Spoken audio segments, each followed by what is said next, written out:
Hello everyone, Harish this side. With very warm greetings, I welcome you all to our channel Mechanism Classes. आज का जो topic हमारा है electrochemistry.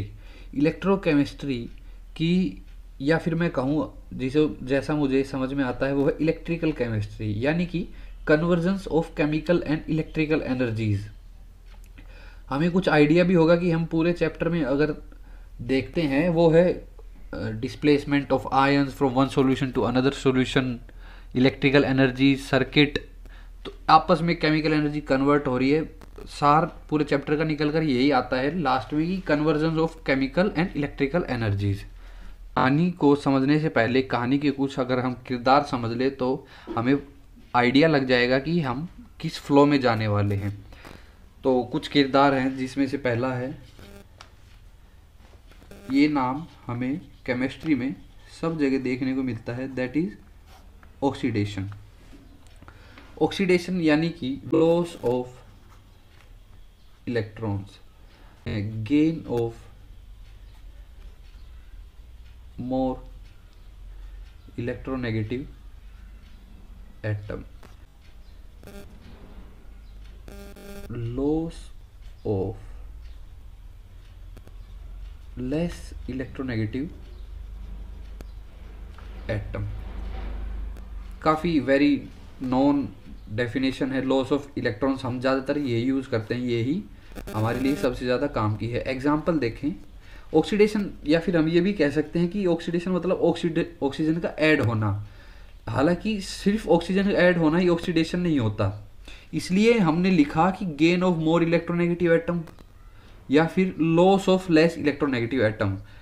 Example समझे, Cl negative ion, Cl negative की oxidation state है -1 और यहाँ पर चली गई 0, यानी कि -1 से लेके वो हुआ यूं कि हम देख रहे हैं यहाँ पर जो नेगेटिव चार्ज है वो यहाँ आते आते बिल्कुल ख़त्म हो चुका है, यानी कि ये नेगेटिव चार्ज किसी भी एक्स्ट्रा इलेक्ट्रॉन के कारण होगा और वो वहाँ पर लॉस हो गया है। तो इसी को हमने कहा है लॉस ऑफ इलेक्ट्रॉन को ऑक्सीडेशन। एक और एग्जांपल से समझते हैं। मान लीजिए एक्वस यानी कि सॉल्यूशन के अंदर ही चले गए होंगे। हुआ ये, यहाँ पर 0 ऑक्सीडेशन स्टेट थी और यहाँ पर है +2 और इसने 2 इलेक्ट्रॉन अपने लॉस कर दिए हैं या छोड़ दिए हैं। तो इसी को ही हमने क्या कहा, loss of electron, that is called oxidation. समझ में आती है ये बात। और दूसरा किरदार है इसी का ही भाई, reduction.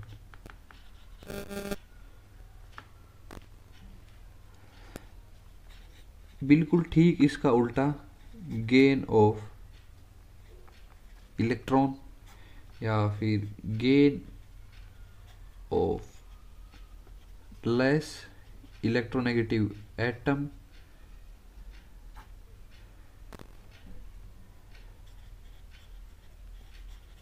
Loss of more electronegative atom,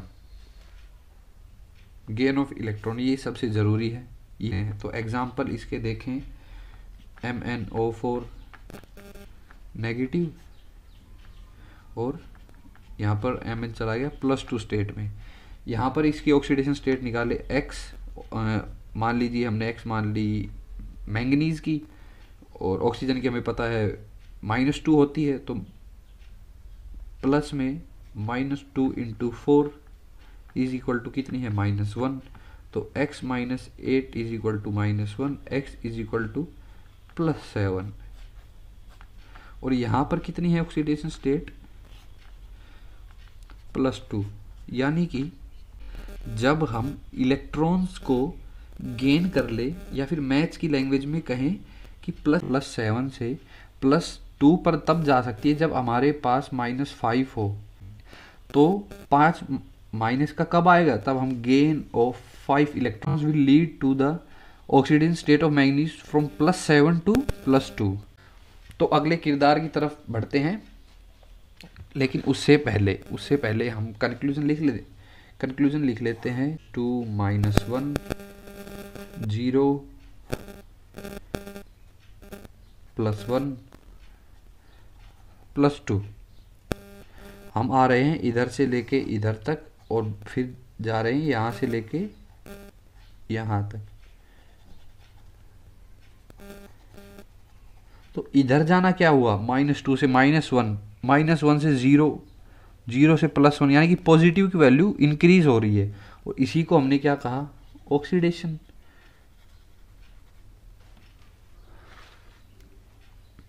और +2 से +1 से 0 से -1 -2 नेगेटिविटी बढ़ती जा रही है, तो वो है रिडक्शन।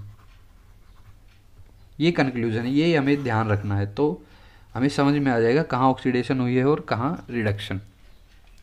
अब बात करते हैं कुछ अगले किरदार की, वो है ऑक्सीडाइजिंग एजेंट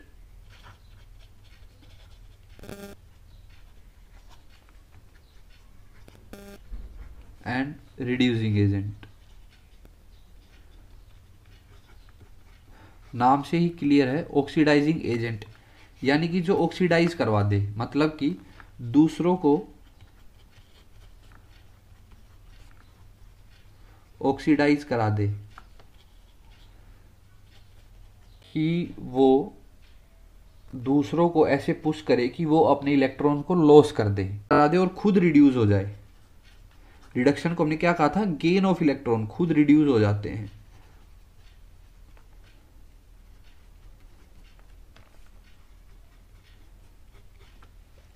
ठीक है, और बात करें रिड्यूसिंग एजेंट की,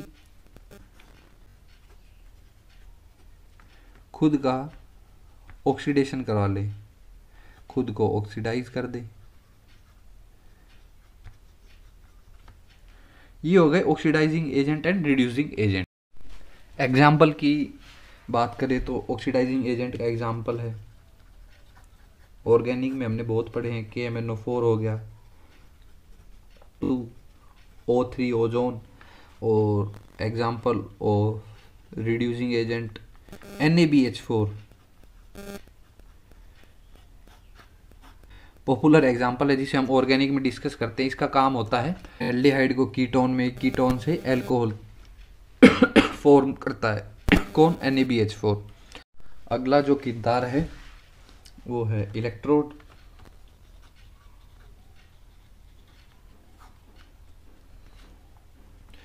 इलेक्ट्रोड किसे कहते हैं, हमें पता तो है कि बीकर में हमने इलेक्ट्रोड डाले, उसने रिएक्शन करवाई, सर्किट को उससे कनेक्ट किया, लेकिन एक जो केमिस्ट्री की लैंग्वेज में इलेक्ट्रोड की जो डेफिनेशन है वो है सरफेस वेयर ऑक्सीडेशन और रिडक्शन टेक्स प्लेस। ये सिंपल सी इलेक्ट्रोड की डेफिनेशन है, समझाने की जरूरत है नहीं। अब कुछ किरदार को समझने के बाद हम अब अपनी कहानी की ओर चलते हैं। तो कहानी कुछ स्टार्ट यहाँ से होती है।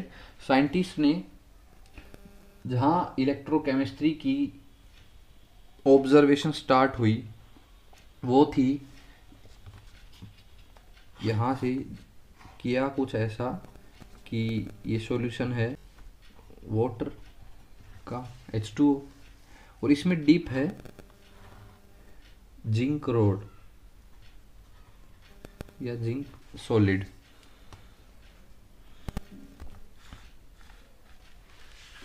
जिंक रिएक्ट करेगा H2O के साथ या नहीं करेगा, तो मैं बता देता हूं कि जिंक रिएक्ट करेगा, लेकिन नेग्लिजिबल अमाउंट से रिएक्शन होगी। वो होगा क्यों, वो भी हम पता करते हैं। तो पहले हम रिएक्शन लिखते हैं कि रिएक्शन होगी क्या। रिएक्शन होगी Zn सॉलिड Zn+2 एक्वस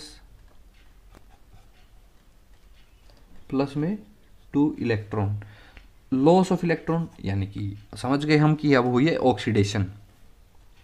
ठीक है, तो रिएक्शन तो हमने समझ ली कि रिएक्शन हुई है, लेकिन इसको अगर हम बीकर में समझे तो वो इसमें जो जिंक +2 आयन है इसकी कंसंट्रेशन है 10⁻⁻10 मोलर। जिंक ने रिएक्शन जैसे ही H2O के साथ की या फिर जिंक का जैसे ही ऑक्सीडेशन हुआ, उसने किया क्या कि सॉल्यूशन को Zn+2 आयंस दे दिए और इलेक्ट्रोड पे पीछे दो दो इलेक्ट्रॉन छोड़ता चला गया। सॉल्यूशन है पॉजिटिवली चार्ज और इलेक्ट्रोड हो गई नेगेटिव चार्ज। ये रिएक्शन रुकी ही इसीलिए कि मतलब नेग्लिजिबल अमाउंट में हुई, इसलिए क्योंकि ये रिएक्शन डिसओबे करती है इलेक्ट्रॉन न्यूट्रलिटी प्रिंसिपल को। अब समझते हैं इलेक्ट्रो न्यूट्रलिटी प्रिंसिपल कहता क्या है। ये कहता है कि to separate any positive and negative charge we have to perform work, या फिर कहें कि वर्क डन करना होता है।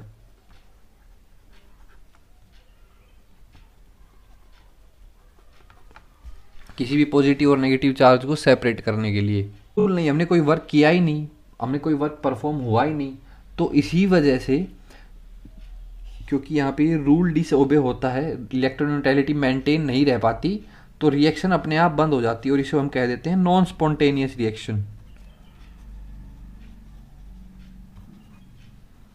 समझ में आती है हमें इतनी बात, ठीक है। तो इसका सॉल्यूशन क्या करें, ये तो हो गया कि भाई ऑक्सीडेशन हुई है, उसका कुछ सॉल्यूशन भी तो निकालना पड़ेगा। तो वो होता ऐसे है, में जिंक की rod as it is, zinc solid है ये हम समझ रहे हैं कि स्टेप वाइज कैसे कैसे केमिकल रिएक्शन से हमने इलेक्ट्रिकल एनर्जी को ऑब्टेन किया।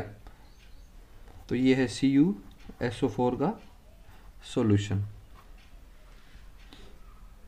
तो फिर हमें ऑब्जर्वेशन हुई कि जो ये बीकर के अंदर जिंक की रोड डिप थी, उस पे ब्लैक कलर ऑब्जर्व होना शुरू हो गया और CuSO4 डीप ब्लू कलर का सॉल्यूशन था और वो हो गया लाइट ब्लू। तो इसका मतलब कुछ ना कुछ रिएक्शन तो हुई है, ऑब्जर्वेशन हमारी यही कहती है। अब हमें जानना है ये ब्लैकनेस जो आई वो किसके कारण आई। ZnS था और फिर था CuSO4 का एक्वस सॉल्यूशन। जैसे ही हमने जिंक की रोड को CuSO4 सॉल्यूशन के अंदर डिप किया, जो ब्लैकनेस आई वो आई यहाँ पर Cu डिपॉजिट होने लग गया। Cu अगर यहाँ पर डिपॉजिट हो रहा है तो अभी हम इसकी रिएक्शन भी डिस्कस करेंगे कि Cu कैसे डिपॉजिट हुआ, और जो लाइट ब्लू कलर आया वो आया क्योंकि Cu तो इस पर जाने लग गया और जो Cu इसमें से एक्वस सॉल्यूशन में से कम हो गया और इसका कलर हो गया लाइट। अब इसमें देखते हैं हम रिडक्शन और ऑक्सीडेशन कैसे हुआ, ताकि हमें समझ में आए इसके पीछे का प्रिंसिपल क्या है। तो ऑक्सीडेशन लिखते हैं यहाँ पर, ऑक्सीडेशन कैसे हुई। ऑक्सीडेशन हुई, जिंक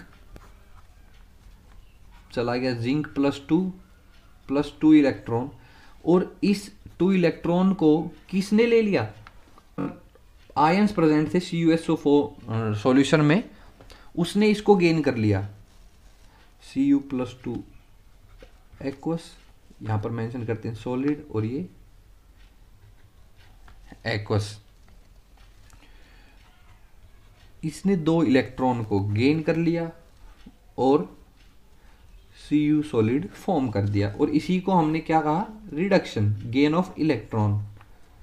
अब आप कहेंगे कि यहाँ पर इलेक्ट्रॉन न्यूट्रलिटी कैसे मेंटेन है। देखो इलेक्ट्रॉन न्यूट्रलिटी ऐसे मेंटेन है, इन दोनों रिएक्शन को हम मैथमेटिकली अगर सम करें तो Zn solid plus Cu+2 aqueous plus 2 electron, और इस side Zn+2 aqueous plus 2 electron plus Cu solid.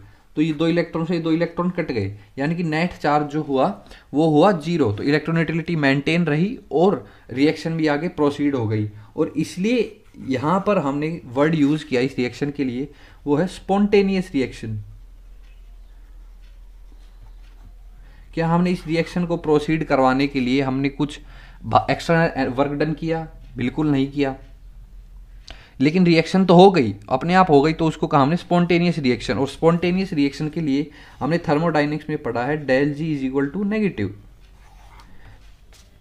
ये हमें पता है थर्मोडायनेमिक्स के अकॉर्डिंग, यानी कि गिव्स फ्री एनर्जी है नेगेटिव। समझे, मान लीजिए हमारे पास 1000 किलो जूल एनर्जी थी, अब रिएक्शन खत्म होते होते वो हो गई 700।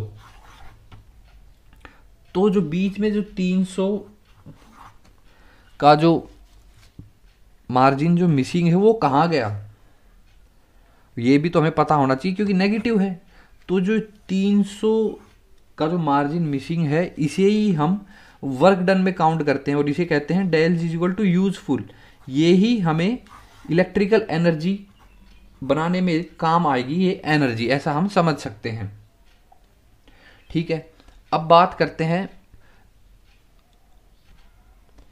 कि क्या यहाँ पर हमारा काम खत्म हो गया, यानी कि यहाँ पर हम कन्वर्ट कर पाए इलेक्ट्रिकल एनर्जी को कहाँ से, केमिकल एनर्जी से, या नहीं। तो हम कहेंगे कि ऐसा अभी तक भी पॉसिबल नहीं हुआ है, क्योंकि यहाँ पर क्योंकि इलेक्ट्रिकल एनर्जी को प्रोड्यूस करने के लिए हमें इलेक्ट्रोड पोटेंशियल को जनरेट करना पड़ता है। यहाँ पर इलेक्ट्रोड पोटेंशियल जनरेट नहीं हो पाया। मोटिव को पूरा करते हुए हमने आगे फिर एक और एक्सपेरिमेंट किया। वो कुछ हुआ ऐसा कि जिसकी रोड ली, यानी कि रोड ली, मान लीजिए हमने जिंक की Zn सॉलिड, और एक्वस सॉल्यूशन भी उसी का ही ले लिया ZnSO4, और रोड ले ली कॉपर की, सॉल्यूशन ले लिया CuSO4, और रोड ले ली चांदी यानी कि Ag, सॉल्यूशन ले लिया AgNO3। यहाँ पे होगा ये जो इलेक्ट्रोड पर नेगेटिव चार्ज आ रहा है और सॉल्यूशन में पॉजिटिव चार्ज फॉर्म हो रहा है, तो ये नेगेटिव चार्ज और ये पॉजिटिव चार्ज आपस में एक पोटेंशियल डिफरेंस क्रिएट करेंगे जिसे हम कहते हैं इलेक्ट्रोड पोटेंशियल। और यही इलेक्ट्रोड पोटेंशियल हमें हेल्प करता है इलेक्ट्रिकल एनर्जी फॉर्म करने में। यानी कि अब हमारा काम हो गया। हम चले कहाँ से थे कि केमिकल एनर्जी से हम फॉर्म कर दें इलेक्ट्रिकल एनर्जी। वो कैसे हुआ? जिसकी हमने रोड ली और उसी का हमने सॉल्यूशन लिया, तो वहाँ पे हमने फर्स्ट टाइम ऑब्जर्व किया कि इलेक्ट्रिकल एनर्जी प्रोड्यूस हो चुकी है। तो ये हमने कुछ फंडामेंटल डिस्कस किए, ऑक्सीडेशन, रिडक्शन, ऑक्सीडाइजिंग। और अब जो कहानी शुरू होती है, अब होती है जो मेन इलेक्ट्रोकेमिस्ट्री की थ्योरी के अकॉर्डिंग, वो है सेल्स। यहाँ पर सेल इलेक्ट्रोड पोटेंशियल जनरेट हो गया तो सेल्स सेल बने तो डिफरेंट रिएक्शन हुई और उनकी मॉडिफिकेशन हुई, हाफ सेल्स, सब हम डिस्कस करेंगे। और शुरू करेंगे कहानी कहाँ से?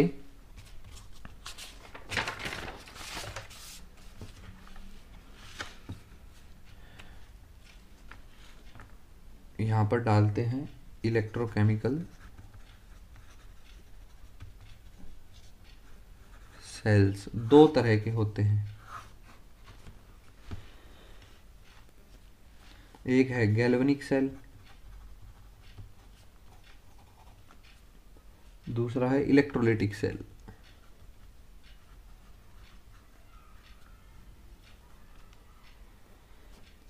बेसिक डिफरेंस कर लेते हैं, फिर हम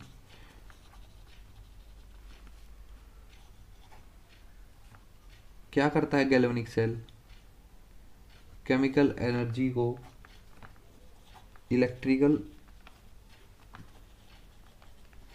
एनर्जी में कन्वर्ट करता है। इसका हम बेसिक फंडा देख चुके हैं। और ये ठीक इसका उल्टा, इलेक्ट्रोलाइटिक सेल इलेक्ट्रिकल एनर्जी को